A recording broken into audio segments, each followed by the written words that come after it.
ان کے جو غلام ہو گئے، کیا انتخاب ہے ماشاءاللہ۔ ان کے جو غلام ہو گئے، وقت کے امام ہو گئے، نام لیوا ان کے جو ہوئے، نام لیوا ان کے جو ہوئے، ان کے اونچے نام ہو گئے، ان کے اونچے نام ہو گئے، ان کے جو غلام ہو گئے، وقت کے امام ہو گئے، واسطہ دیا جو آپ کا، ریاض میر صاحب آپ کی میں خصوصی توجہ کا سہارا لیتے ہوئے شعر پڑھ رہا ہوں حضرات، اور ہاتھ سلامت ہیں تو ہاتھ اٹھائیں گے جب شعر پورا ہو۔ واسطہ دیا جو آپ کا، واسطہ دیا جو آپ کا،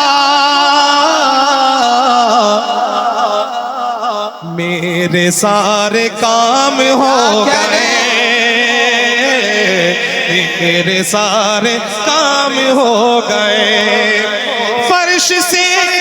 وہ جا کے عرش پر، فرش سے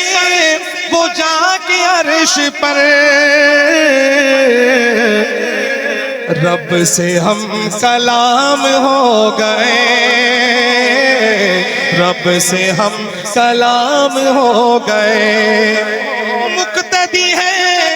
سارے انبیاء، کیا کہنے رانا صاحب، کیا کہنے ابو بکر صاحب میرا گلا نا کچھ ہفتے سے متاثر ہے، لیکن الحمدللہ میں پڑھ رہا ہوں اللہ پاک کی توفیق سے، لیکن جو یہ شعر میں نے پڑھا ہے نا اس پہ میں پورا زور لگا دیا کرتا ہوں، اس شعر پہ میں نے اپنا حضرات پورا زور لگایا، کیوں؟ کیونکہ اس شعر میں ہے عقیدہ ختم نبوت، اللہ، اور ہم سب کا یہ عقیدہ ہے کہ ہمارے نبی آخری نبی ہے۔ بے شک، ہاتھ اٹھائیں، ہمارے نبی آخری نبی، جن کے سلامت ہیں وہ اٹھائیں، ہمارے نبی آخری نبی ہیں، اب اس کے بعد کوئی نبی نہیں آئے، سامہ صاحب شعر پورا ہو، نعرہ بھی آنا چاہیے ختم نبوت کے حوالے سے، شعر کے ساتھ سنیے گا ختم نبوت کے دیوانوں پروانوں، مقتدی ہے سارے انبیاء، ہر بندہ ہاتھ اٹھائے گا انشاءاللہ، ختم نبوت کے لیے جب شعر پورا ہو، مقتدی ہے سارے انبیاء، مقتدی ہے سارے انبیاء، مصطفیٰ امام ہو گئے، تاجدار ختم نبوت، دونوں ہاتھ اٹھائے ہر بندہ جو حضور کا صدقہ کھاتا ہے، تاجدار ختم نبوت، تاجدار ختم نبوت،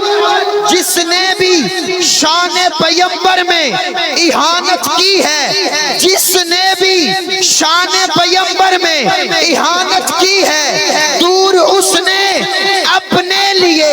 جنت کی ہے، انہی کے لب کھلتے ہیں، انہی کے لب کھلتے ہیں، آقا کی نبوت کے خلاف جن کی ماں نے امانت میں خیانت کی ہے، پھر ہاتھ اٹھا کے بول تاجدار ختم نبوت، تاجدار ختم نبوت، کیا کہنے حضرت، واہ واہ، میری حاضری کا آخری کلام